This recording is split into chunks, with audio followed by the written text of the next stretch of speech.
The loudspeaker at the station kept calling out departures, but I could only hear his voice. He stood in front of me, suitcase in hand, smiling like he owned the whole world. People were moving around us, dragging bags, waving tickets, hugging their families. But for me, time slowed. "Look at you," he said, his voice raised enough for others to hear. "You thought I'd wait for you? You thought you were enough for me?" A few people turned their heads. I felt their eyes burning into me. My chest tightened. I wanted to disappear, but my legs wouldn't move. He laughed and shook his head. "You came here thinking we'd travel together, right? You thought I'd hold your hand, introduce you to my friends, show you off? Please. You're nothing but a burden. I don't need you anymore." His words cut like glass. A woman standing nearby pressed her lips together, like she wanted to say something but couldn't. A man tugged his little boy closer, whispering, "Don't stare." But the boy stared anyway, wide-eyed at me. I had trusted this man with everything. I believed his promises, his late-night calls, the way he said I was different. And now, in front of strangers, he made me feel smaller than dust. He leaned closer, his smile cruel. "Go back home. Maybe find someone who doesn't mind being stuck with someone like." Then he grabbed his suitcase and walked away toward the gates, not even glancing back. I stood there frozen, my ticket trembling in my hand. My cheeks burned, not from tears. I wouldn't give him that satisfaction, but from shame. The sound of wheels rolling on the tiled floor echoed in my ears. For a moment, I thought I might collapse. My knees wobbled. The voices around me blurred into one steady hum. But then, somewhere deep inside, a quiet voice pushed through the noise. "Not like this." I straightened my back, even though my heart was breaking. I didn't know how, but I promised myself I would not be the girl left standing in tears while the world laughed. He had mocked me in front of everyone, but one day, this shame would no longer belong to me. It would belong to him. I clutched my ticket tighter, wiped the corner of my eye before a tear could fall, and forced myself to walk forward. My steps were heavy, but I kept moving. Behind me, I heard whispers, but ahead, I saw only the path I would have to build. This was the moment I lost everything. But I didn't know yet. It was also the moment I began. My name is Alina. I grew up in a small town where everybody knew everybody's business. My mother worked 2 jobs just to keep food on the table, and my father was there in body, but never really in spirit. He spent most evenings at the bar, coming home smelling like smoke and silence. I learned early how to depend on myself. School was my escape. Books became my world. I used to sit by the window and dream of cities where the lights never went out, where people weren't stuck repeating the same tired story. I wanted to be somebody. Not famous, but respected. I wanted to work in marketing, design campaigns, tell stories that moved people. I even earned a scholarship for college, though it didn't cover everything. That's when I met Daniel. He was charming, the kind of man who could walk into a room and everyone would turn. At first, I thought he was out of my league. He wore clothes that looked expensive, spoke with confidence, and had this smile that made you believe you were special just for being noticed by him. I was 19, still new to the city, balancing classes with part-time jobs. He saw me once at the campus cafe, fumbling with my tray of books and coffee. He helped me, made a joke, and before I knew it, he was sitting across from me, asking questions like he genuinely cared. Daniel told me I was different. He said most girls only wanted attention, but I had ambition. He made me feel seen in ways I didn't even know I needed. Slowly, he became my world. I skipped study sessions just to be with him. He picked me up in his car, took me to restaurants I'd never been to, and whispered plans about a future we'd build together. But there were cracks I ignored. He teased me sometimes about my clothes, about how I dressed too simple. He'd laugh and say, "Don't worry, when you're with me, you'll never have to look cheap again." I laughed too, though it stung. When I got a part-time job at a marketing firm, he told me it was cute but unnecessary. "I'll take care of us," he said. "You don't need to kill yourself working." It sounded sweet, but in truth it was control. My mother liked him at first. She said he was polished, the kind of man who could give me the stability she never had. My father didn't say much, but I could see suspicion in his eyes. He muttered once, "Men like that don't give without wanting something back." I brushed it off as bitterness. I thought they didn't understand him the way I did. But my best friend, Lila, noticed. She saw how I was changing. "Alina, you're quieter now," she told me. "You don't laugh as much. And you always look over your shoulder before speaking. What did he do to your fire?" I got defensive. I told her she was jealous, that she didn't want to see me happy. That night I cried alone, not because she was wrong, but because I knew she was right. Still, I stayed. Because by then I was in too deep. I loved him, or at least the version of him I had built in my head. And he knew it. Daniel started to pull away slowly, little by little. He stopped texting me during the day. He said he was busy with work. When I called, he sounded distracted. Sometimes I heard laughter in the background, a woman's voice, but he always had an excuse.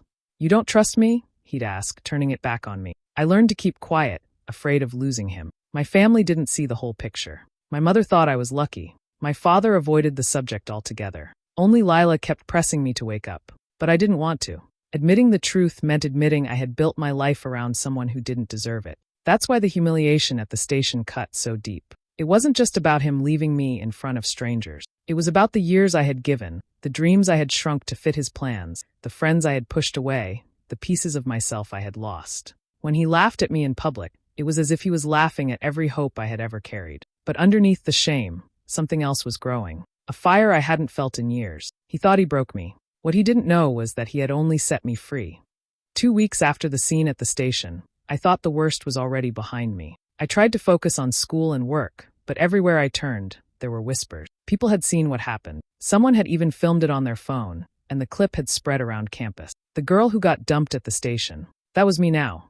I tried to keep my head down, but then the real blow came. Daniel didn't just leave me. He made sure everyone knew why. He started showing up at parties with another woman. She was tall, confident, the kind of woman who looked like she belonged in glossy magazines, and he flaunted her like a trophy. Pictures of them filled social media, his arm around her, his smile wide. One photo burned into my memory, him lifting a glass at a rooftop bar with the caption, "Upgrading my life." People tagged me under it, some with pity, some with cruel jokes. I wanted to delete every account, erase myself, but running away would only make me smaller. Then came the financial part. Daniel had convinced me months earlier to trust him with the little savings I had. "It's safer in my account," he had said, "and I'll help you grow it. Think of it as our future fund." I believed him. When I went to ask for it back, he laughed in my face. "Future fund," he said. "There is no future with you. And as for the money, consider it payment for the lessons I taught you. Be grateful." My chest ached, my hands shook, but I stayed silent. If I argued, he'd twist it into me being desperate. If I begged, he'd win again. That night, I sat on my bed staring at the ceiling, feeling the weight of it all. No money, no dignity, my reputation in pieces. For hours, I cried quietly so my mother wouldn't hear. But crying didn't change anything. When the tears dried, I felt empty, like there was nothing left of me. Then came the choice. I could stay in this pit, let everyone define me by that humiliation, or I could rebuild. The thought scared me because rebuilding meant starting from nothing. It meant facing people's whispers, swallowing pride, working harder than I ever imagined. But it also meant freedom. I remembered something my father once said, one of the few pieces of advice that stuck with me. When a man burns your bridge, you learn to swim. And once you learn to swim, no one can drown you again. At the time, I hadn't understood. That night, it finally made sense. I pulled out my old notebook, the one where I used to write ideas for campaigns and design. The pages were dusty, forgotten under my bed. I flipped through them, and for the first time in a long while, I felt a spark. Daniel could take my money, my pride, even years of my time, but he couldn't take my mind. He couldn't take my vision. The next morning, I applied for an internship at a small local marketing agency. It didn't pay much, but it was a start. I also took extra shifts at the cafe, saving every dollar I could. Every time I felt the sting of exhaustion, I reminded myself, this pain was mine, and I was shaping it into something new. I walked past Daniel a few times on campus. He didn't even look at me anymore, as if I was invisible. At first it hurt, but then I realized invisibility wasn't a curse. It was protection. Let him laugh, let him show off. I was busy building. The world had pushed me to the ground, but instead of lying there, I was crawling slowly towards something bigger. I didn't know exactly what it would be, but I knew one thing with all my heart. I would rise. And when I did, no one, not Daniel, not gossip, not even my own doubts, would be able to take that away. The first months after I decided to rebuild were the hardest of my life. Every morning I woke up with a knot in my chest, dreading the walk across campus. I could feel the stares, even when people pretended not to look. Sometimes I heard whispers, half laughs, half pity. That's her, the one Daniel left. It was like a scar I couldn't hide. At night, when I came home from my shifts, I lay in bed staring at the ceiling, replaying everything. What if they were right?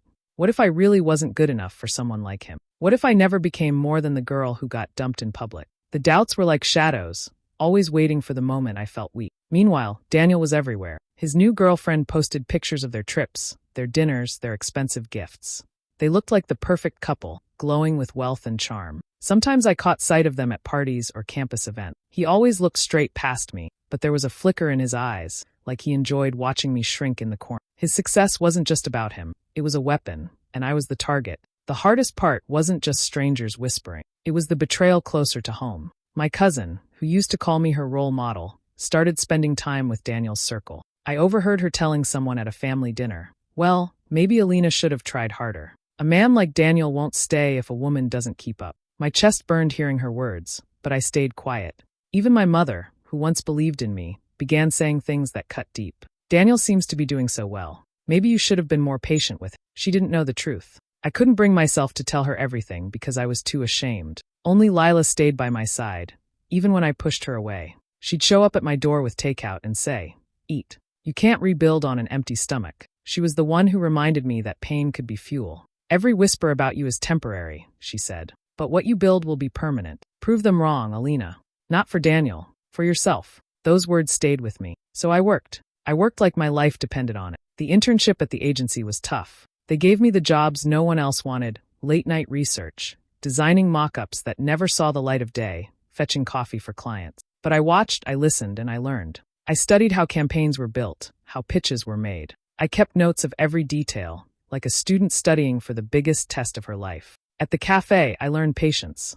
Customers snapped, complained, treated me like I was invisible. But I smiled, took their orders, and counted the coins I earned. Every dollar went into savings, no matter how small. I started keeping a jar on my desk, dropping in coins each night. Watching it fill gave me hope. But the nights were still heavy. Some days I walked home with tears in my eyes, convinced I was wasting my time. One evening, after seeing another photo of Daniel on a boat with friends, I almost deleted my resume draft. What was the point? He was already living the life I dreamed of, and I was still serving coffee. Then I remembered the station. I remembered the laughter, the way my hands shook, the boy staring at me with pity. That memory was my fire. I refused to let that moment define my entire story. Slowly, small victories came. My manager at the agency praised me for my creativity. "You have an eye," he said once, handing back a draft. "Keep pushing. Don't waste it." At the cafe, a regular customer noticed my sketches on a napkin and asked if I'd ever thought of starting a design page online. It was nothing big, but those little sparks kept me alive. And while Daniel flaunted his nights out in new cars, I was laying bricks no one could see. I started taking free online classes in marketing strategy. I stayed up late practicing software I could barely afford on my old laptop. I built a small portfolio, one design at a time, telling myself, "This is my escape route." The more I focused on building, the less power his name had over me. Yes, people still whispered. Yes, my family sometimes compared us. But a quiet strength was growing inside me. I stopped caring if I wasn't invited to certain gatherings. I stopped checking his social media. Instead, I checked my jar of savings, my growing folder of designs, my progress in each class. It wasn't fast. It wasn't easy. There were nights I broke down, certain I'd never catch up. But something had shifted. I no longer wanted to catch up to Daniel. I wanted to outgrow him entirely. I didn't just want to survive. I wanted to prove, if only to myself, that I was more than what he left behind. Every time I put another piece of myself into this new life, I felt stronger. The girl who stood frozen at the station was still inside me, but she was changing. She was learning to fight. Quietly, patiently, she was preparing for the day she would rise. And deep down, I knew that day would come.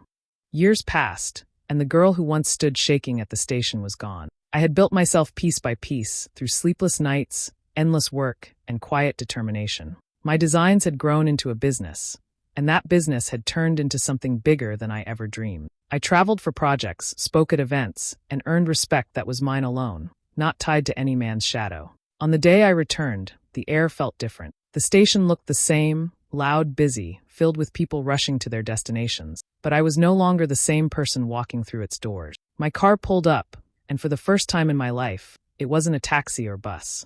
It was a sleek black car sent by my team. Behind me, the sound of my private jet taking off still echoed in the distance. As I stepped out, I heard a familiar voice cutting through the crowd. My stomach tightened, but not with fear, only recognition. Daniel. He was standing near the entrance, his tone sharp, mocking a young woman struggling with her luggage. His words carried the same arrogance I remembered. "What? You thought you could just tag along with? Please. I don't have time for dead weight." The scene was hauntingly familiar. People stared, whispered, just like they had years ago.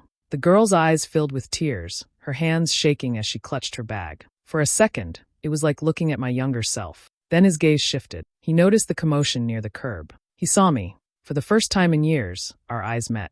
His smile faltered. I walked forward slowly, every step steady, heels clicking against the floor. The crowd parted, curious. Some recognized me from interviews or magazine covers. Others simply sensed something powerful in the air. Daniel's face drained of color. He stammered, "Alina?" I didn't answer right away. I let the silence weigh heavy between us. Finally, I said, calm but firm, "Still mocking women at stations, Daniel?" Some things never change. The young woman he had belittled looked at me with wide eyes. I put a gentle hand on her shoulder and said, "You don't have to listen to him. His words mean nothing. Trust me, I know." She nodded, tears slipping down her cheek, but there was relief too. Daniel tried to recover, forcing a laugh. "Wow, look at you.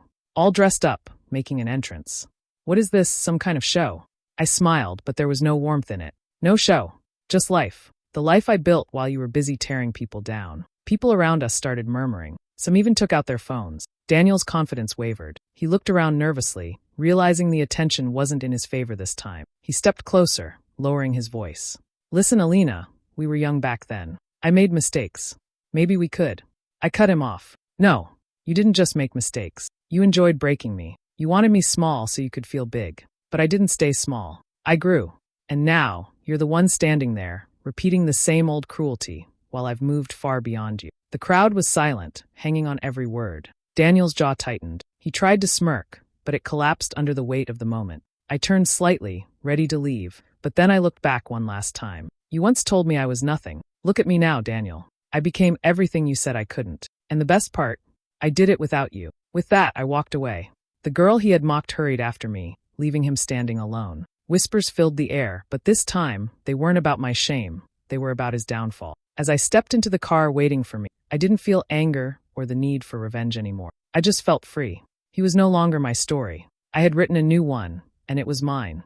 When I left the station that day, I felt something I had never felt before. It wasn't victory, not the kind that makes you want to shout or celebrate. It was peace.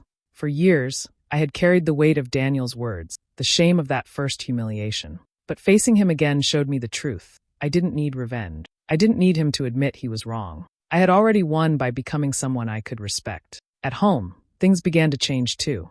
My mother, who once compared me to Daniel, looked at me differently now. She watched me speak at a conference on television, her eyes shining with pride. One evening she sat at the table and said quietly, "I didn't always see your strength, Alina, but I see it now. And I'm sorry if my words ever made you doubt yourself." I squeezed her hand. For years, I had craved that acknowledgement, and hearing it healed something deep inside me. My father, though not a man of many words, surprised me too. He left a small note on my desk one day. It said, "You learned to swim. I knew you would." That simple line brought tears to my eyes. For once, I felt seen by him. Even with friends, there was healing. Lila, who had stood by me when no one else did, became my closest partner in everything. We laughed again like we used to, without the shadow of my past holding us down. With others who had gossiped or turned away, I didn't feel the need to confront them. I just chose distance, not out of bitterness, but because I finally understood my worth didn't need to be proven to anyone. Sometimes late at night, memories of Daniel still surfaced.